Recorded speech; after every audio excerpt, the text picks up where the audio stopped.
امریکہ اور چین اب بندوق سے نہیں، ڈیٹا، چپس اور معدنیات سے جنگ لڑ رہے ہیں، اور اس نئی جنگ میں فیصلہ توپوں سے نہیں بلکہ الگوریدمز اور نایاب دھاتوں سے ہوگا۔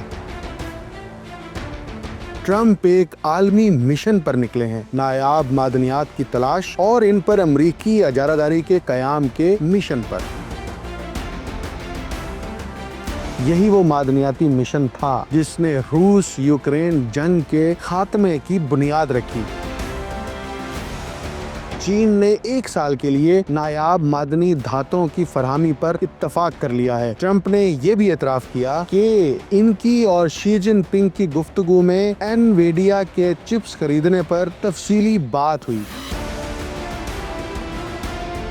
اسلام آباد اور واشنگٹن کے درمیان ایک اہم معاہدہ طے پایا، جس کے تحت پاکستانی حکومت نے $500 ملین کی ڈیل کی۔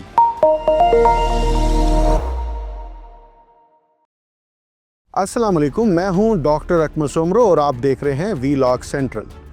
دنیا کے کئی ممالک اس وقت امریکی صدر ڈونلڈ ٹرمپ کو نایاب اور اسٹریٹجک معدنیات تک رسائی دینے کے لیے صف آرا ہیں۔ جاپان سے لے کر پاکستان تک معاہدوں کی ایک نئی لہر جاری ہے۔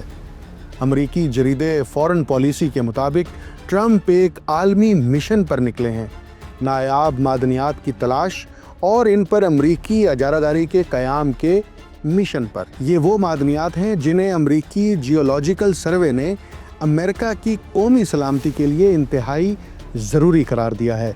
ان کی تعداد تقریباً 50 ہے، اور یہ جدید فوجی ٹیکنالوجیز مثلاً میزائل، ڈرونز، فائٹر جیٹس اور الیکٹرانک وار فیئر سسٹمز کی بنیاد ہیں۔ مسئلہ یہ ہے کہ ان نایاب معدنیات کی زیادہ تر پیداوار اور پروسیسنگ پر چین کا غلبہ ہے۔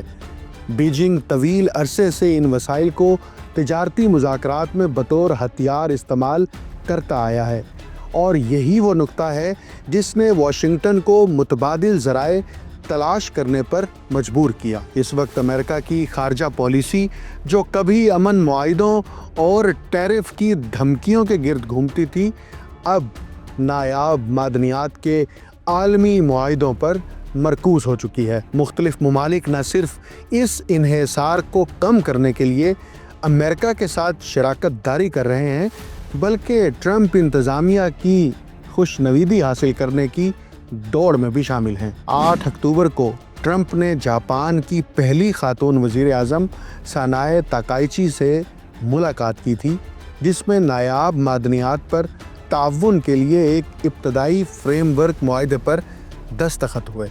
اس معاہدے کے تحت واشنگٹن اور ٹوکیو معدنی وسائل کی تلاش، مشترکہ کان کنی، سرمایہ کاری اور ذخیرہ اندوزی کے شعبوں میں تعاون کریں گے، تاکہ اپنی سپلائی چینز کو چین کے اثر سے محفوظ بنایا جا سکے۔ اسی طرح اپنے ایشیا کے پہلے دورے میں ٹرمپ نے ملیشیا میں آسیان اجلاس میں شرکت کی، جہاں ایک نئے تجارتی معاہدے پر اتفاق ہوا۔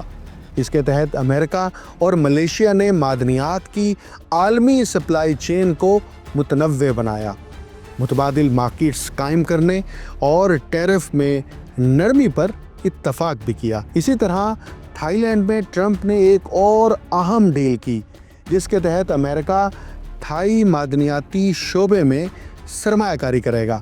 امریکی کمپنیوں کو ترجیح رسائی دی جائے گی اور واشنگٹن اس کی سپلائی چین ڈیولپ کرنے میں مدد فراہم کرے گا۔ یہی رجحان آسٹریلیا میں بھی دیکھا گیا، جہاں وزیر اعظم انتھونی البانیسی نے ٹرمپ انتظامیہ کو خوش کرنے کے لیے معدنیات کو بطور سفارتی ہتھیار استعمال کیا۔ بظاہر یہ تمام معاہدے تجارتی یا تکنیکی تعاون کے نام پر کیے جا رہے ہیں، مگر در حقیقت یہ ایک نئے عالمی معدنیاتی اتحاد کی بنیاد ہے، جس میں ٹرمپ طاقت، تجارت اور سلامتی کے توازن کو نایاب معدنیات کے ذریعے از سر نو ترتیب دے رہے ہیں۔ یہ کہانی محض معاہدوں کی نہیں بلکہ ایک نئی عالمی دوڑ کی، نایاب معدنیات کی جنگ ہے۔ اکتوبر میں واشنگٹن کے دورے کے دوران ایک تاریخی معاہدہ ہوا، جس کے تحت امریکہ کو آسٹریلیا کی اہم معدنیات تک خصوصی رسائی دی گئی۔ اس ڈیل کے نتیجے میں دونوں ممالک کان کنی کے شعبے میں $3 ارب کی مشترکہ سرمایہ کاری کریں گے، اور ماہرین کے مطابق اس منصوبے سے تقریباً $53 ارب مالیت کے وسائل دریافت ہونے کی توقع ہے۔ فورن پالیسی جریدے کے مطابق وائٹ ہاؤس نے اعلان کیا کہ امریکی محکمہ دفاع یعنی پینٹاگون آسٹریلیا میں گیلیم کی کان کنی کے لیے ایک جدید ریفائنری قائم کرے گا۔ جب ٹرمپ سے اس بارے میں پوچھا گیا تو انہوں نے ہنستے ہوئے کہا، سال کے آخر تک ہمارے پاس اتنی معدنیات ہوں گی کہ سمجھ نہیں آئے گا ان کا کیا کریں۔ لیکن اس مشن کے پیچھے کھیل بہت بڑا ہے۔ رپورٹ کے مطابق یہی وہ معدنیاتی مشن تھا جس نے روس یوکرین جنگ کے خاتمے کی بنیاد رکھی۔ آپ کو یاد ہوگا فروری میں ٹرمپ نے کیف سے $500 ارب مالیت کے معدنی وسائل مانگے تھے تاکہ امریکہ کی دی گئی امداد کا ازالہ ہو سکے۔ یوکرین کے صدر ولادیمیر زیلنسکی نے اگرچہ ابتدا میں ہچکچاہٹ ظاہر کی، مگر امریکہ کے ساتھ لیتھیم اور ٹائٹینیم جیسے 100 ذخائر تک امریکی کمپنیوں کی رسائی کا معاہدہ بالآخر کر ہی لیا۔ ایک ایسا فیصلہ جس نے عالمی طاقت کے توازن میں نئی لہر دوڑا دی تھی۔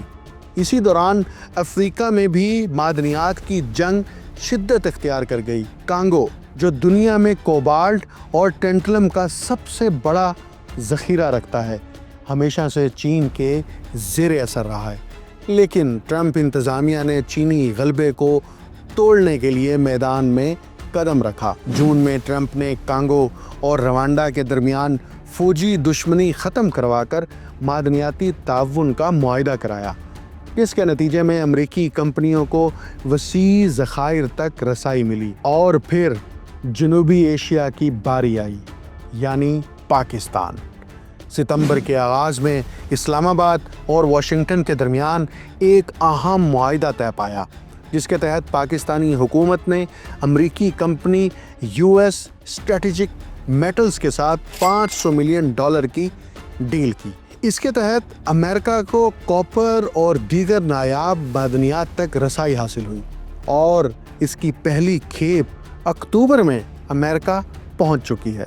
دلچسپ بات یہ ہے کہ پاکستان کے معدنیاتی ذخائر 2,30,000 مربع میل پر پھیلے ہوئے ہیں، جو برطانیہ کے حجم سے 2 گنا ہے، اور یہی کہانی ایک نئے موڑ پر آتی ہے۔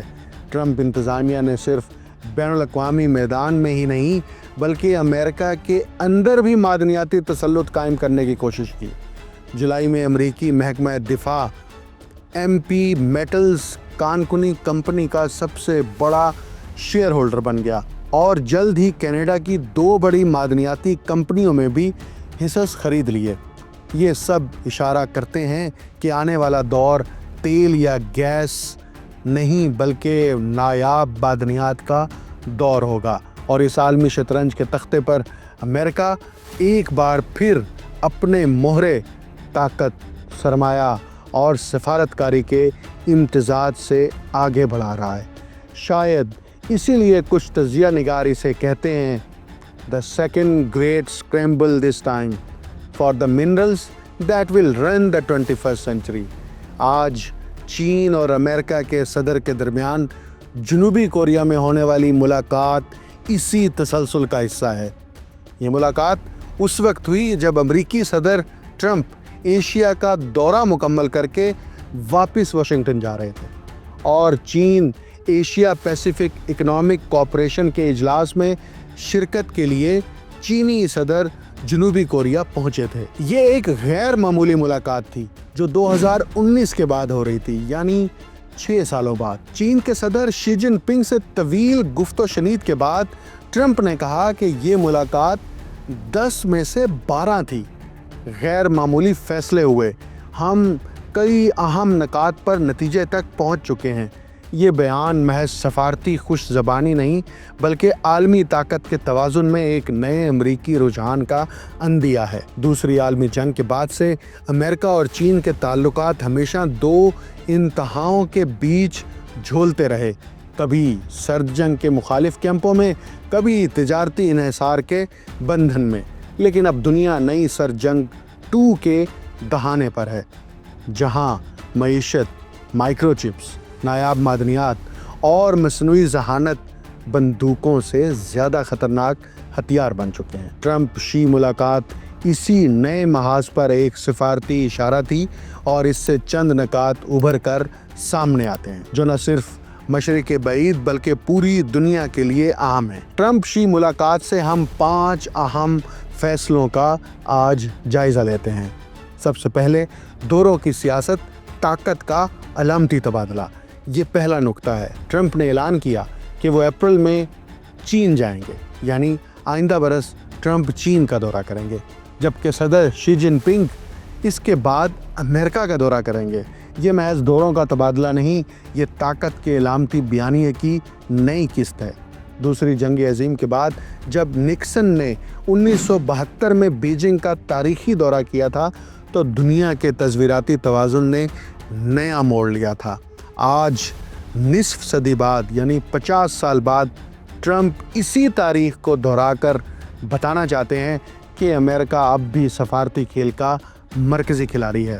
دوسرے نمبر پر ہے نایاب زمینی دھاتوں سے متعلق اہم فیصلے۔ ٹرمپ نے اس ملاقات کے بعد اعلان کیا کہ چین نے 1 سال کے لیے نایاب معدنی دھاتوں کی فراہمی پر اتفاق کر لیا ہے۔ یہ وہ دھاتیں ہیں جن سے بیٹریاں، الیکٹرانکس، میزائل سسٹم اور AI چپس بنتی ہیں، یعنی جدید دنیا کا اصل خام مال۔ میں نے اپنے گزشتہ پروگرام میں اس پوری معدنیاتی جنگ کے اوپر ایک تفصیلی ویڈیو ریکارڈ کی تھی، آپ وہ ویڈیو الگ سے دیکھ سکتے ہیں کہ کیوں چائنا نے اس پر پابندی عائد کی تھی۔ گزشتہ برس جب چین نے ان کی برآمد پر پابندی لگانے کا عندیہ دیا تھا تو عالمی منڈی میں لرزہ طاری ہو گیا تھا۔ اب ٹرمپ کا یہ بیان کہ تمام رکاوٹیں ختم ہو چکی ہیں بظاہر اعتماد پیدا کرتا ہے، مگر دراصل یہ ظاہر کرتا ہے کہ امریکہ اپنی صنعتی بقا کے لیے چینی معدنیات پر کتنا انحصار کرتا ہے۔ یہ وہ نقطہ ہے جہاں اقتصادی سلامتی، عسکری توازن اور سیاسی خود مختاری ایک دوسرے سے گتھم گتھا ہو جاتی ہیں۔ اسی طرح یہ ملاقات کا تیسرا اہم نقطہ فینٹانائل محصولات اور دباؤ کی معیشت سے متعلق ہے۔ ٹرمپ نے یہ بھی اعلان کیا کہ چین فینٹانائل کیمیکلز کے بہاؤ کو روکنے کی کوشش کرے گا۔ یہ وہ زہریلا نشہ ہے جس نے امریکہ میں ہزاروں زندگیاں نگل لی ہیں۔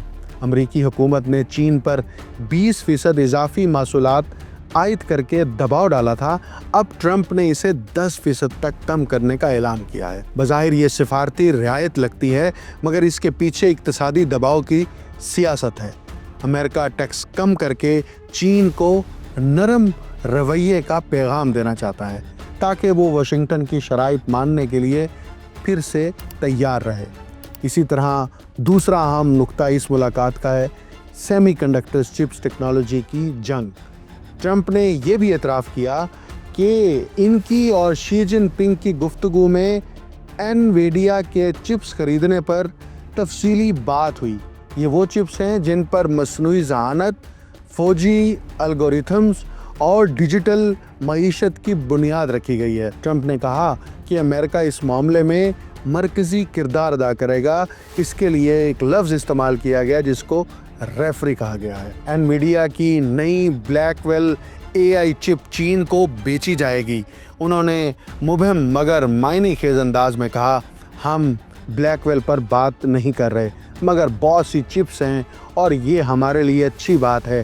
یعنی بظاہر سفارتی نرمی، مگر در پردہ ٹیکنالوجی کی اجارہ داری برقرار رکھنے کی کوشش بھی ہے۔ اور اسی ملاقات میں جو آخری اہم نقطہ ہے وہ یوکرین اور تائیوان سے متعلق ہے۔ ٹرمپ نے تصدیق کی کہ یوکرین کی جنگ گفتگو کا حصہ رہی، یعنی شی جن پنگ کے ساتھ اس موضوع پر بھی تبادلہ خیال ہوا۔